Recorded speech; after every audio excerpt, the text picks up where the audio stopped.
and Isa.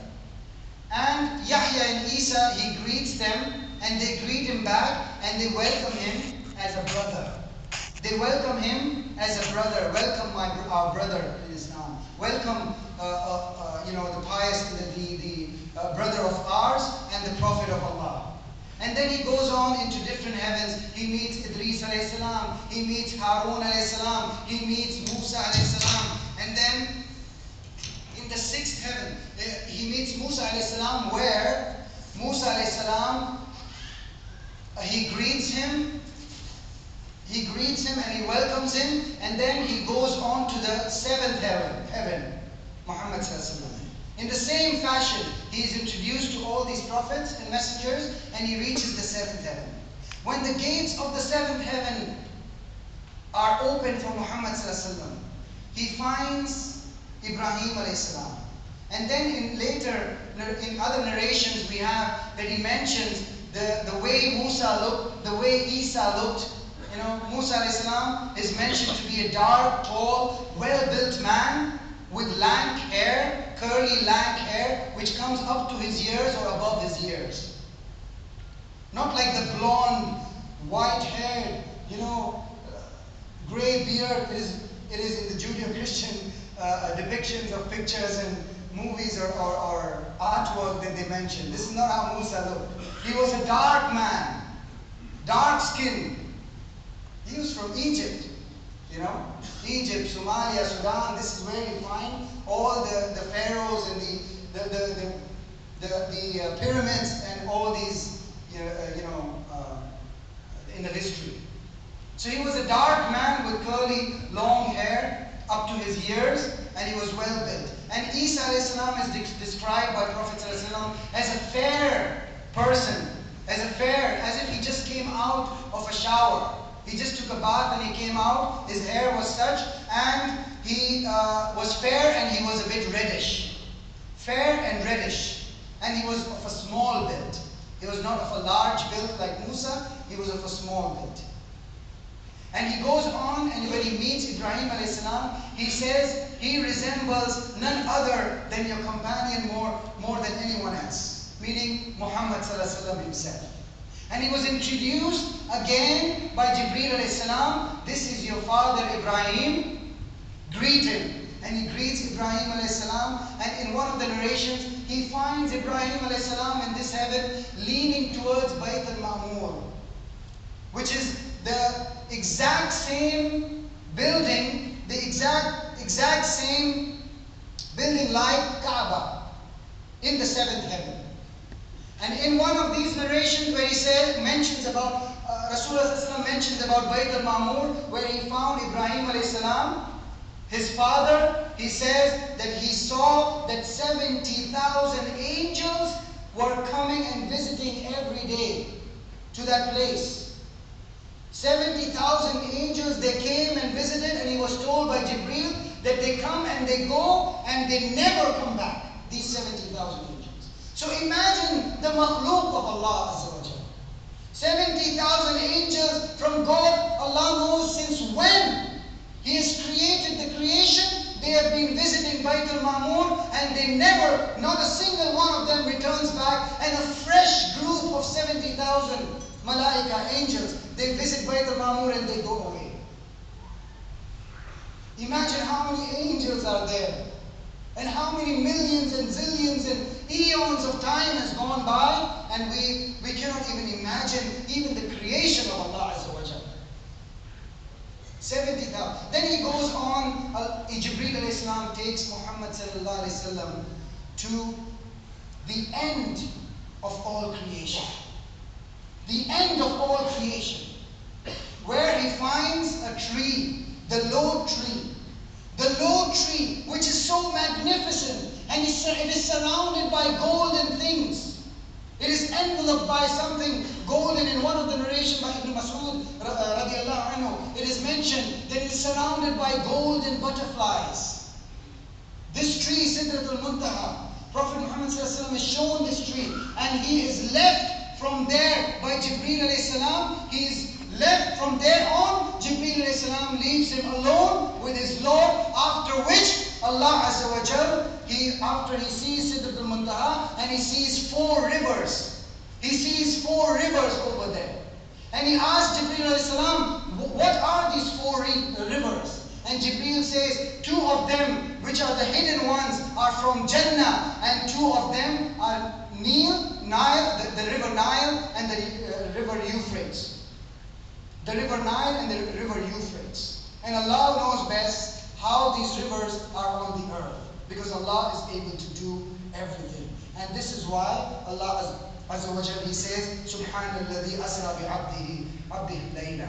That glory be to Allah Azza wa Jalla, who took His slave in the night to show His signs in this journey. And then Allah Azza wa Jalla, Prophet Muhammad Sallallahu Alaihi Wasallam, comes to fulfill His mission. During this time, my brothers and sisters, this journey, Prophet Muhammad Sallallahu Alaihi Wasallam is shown many things, many things. One of the things that is shown is paradise, Jannah. And the other thing that is shown is hellfire. May Allah protect us from it. And He's shown people and things of paradise. He even enters paradise, Muhammad Sallallahu Alaihi Wasallam.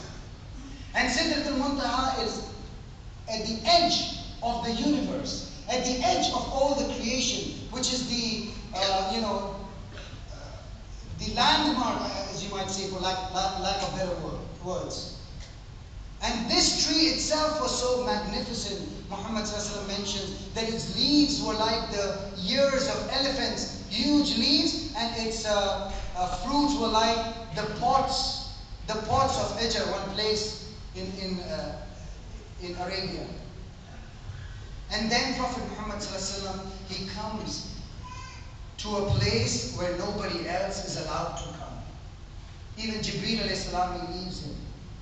And he stands there in order to receive certain commands from Allah Azza wa Jal, certain particular commands from Allah Azza wa Jal, which is the most fundamental, which is the most basic, which is the most important foundation of our Islam, my brothers and sisters. And I will tell you in the remaining part of the khutbah what this mission was and what was this message that Allah Azza wa Jal gives Prophet Muhammad Sallallahu Alaihi Wasallam directly. أقول قولي هذا أستغفر الله لي ولكم. بسم الله الرحمن الرحيم. الحمد لله رب العالمين والصلاة والسلام على رسول الكريم وعلى آله وصحبه ومن استنى بسنته إلى يوم الدين. Rasulullah Sallallahu Alaihi Wasallam, when he returned from this journey to Makkah, Abu Jahl, Prophet ﷺ, he said, I was not more stressed, and I did not have more stress than this day.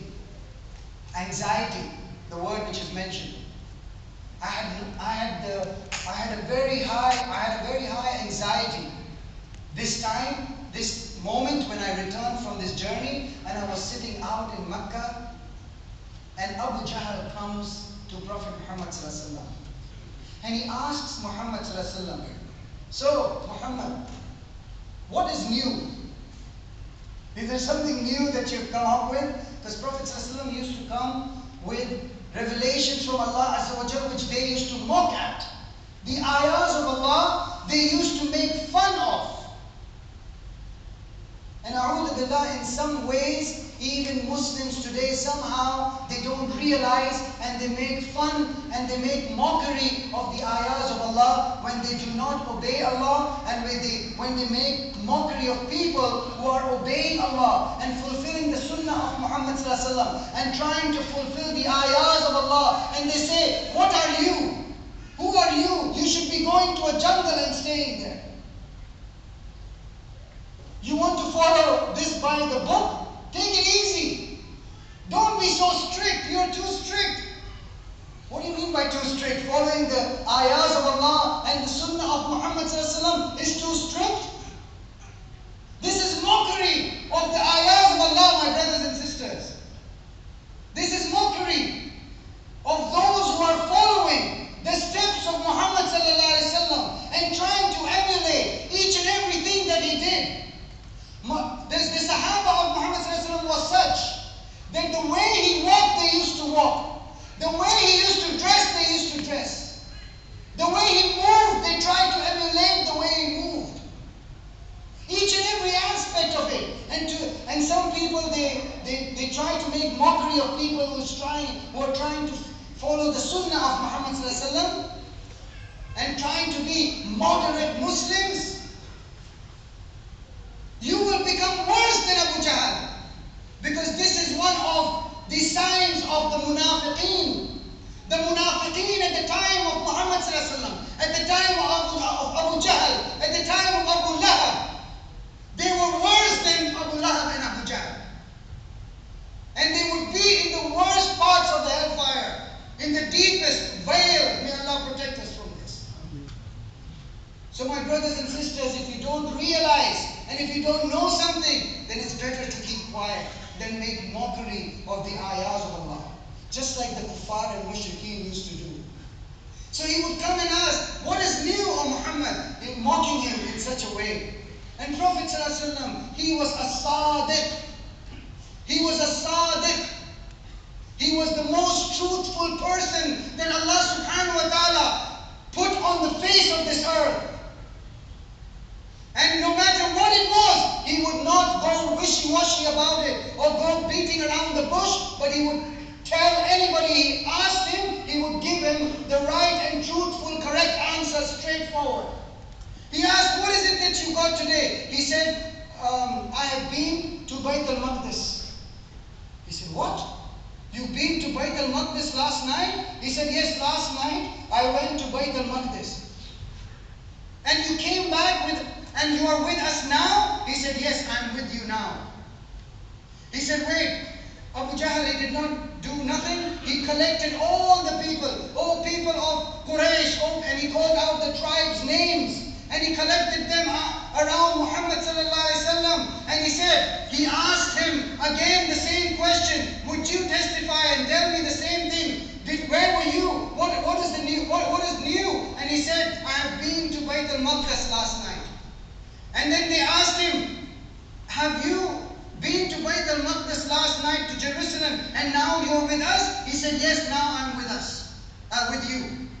And then they started rolling and laughing and making mockery of Muhammad sallallahu alaihi wasallam. At this moment, my brothers, they challenged Muhammad sallallahu alaihi wasallam. And this narration has been narrated by so many Sahaba that it cannot be denied. Some of these people of these tribes of Quraysh, they used to travel a lot to Sham for business, for trips of trade.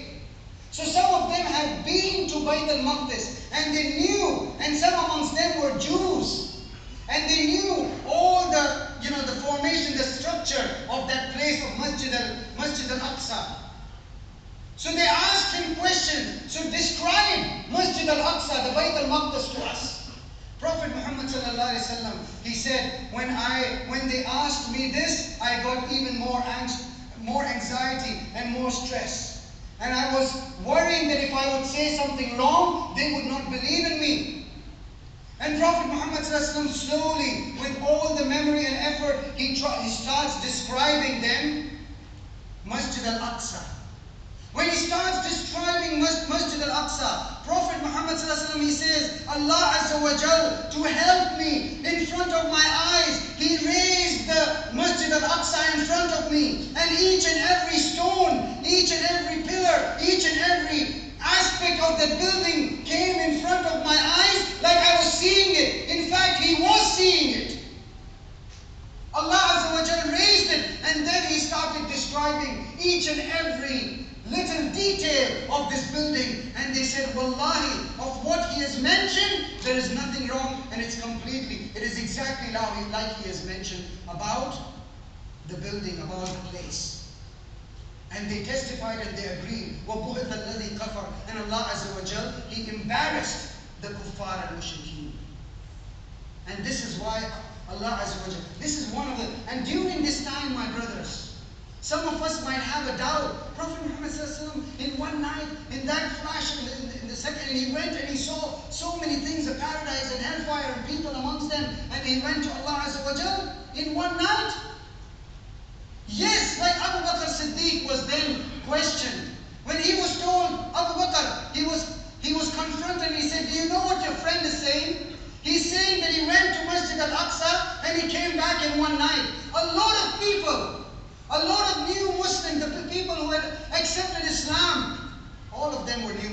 by the way. All of them. Abu Bakr and Umar and Uthman and Ali and every one of them were new Muslims. They had just embraced Islam. A few years, a few months, a few days. And a lot of them, they defected. A lot of them, they turned away from Islam. And they disbelieved in Muhammad ﷺ at this instant. And these are the ayahs of Allah, my brothers. That Allah Azza wa Jal tests amongst us. Who is firm upon the belief of Allah and His Messenger. And who are weak in their iman, or their iman is just a show.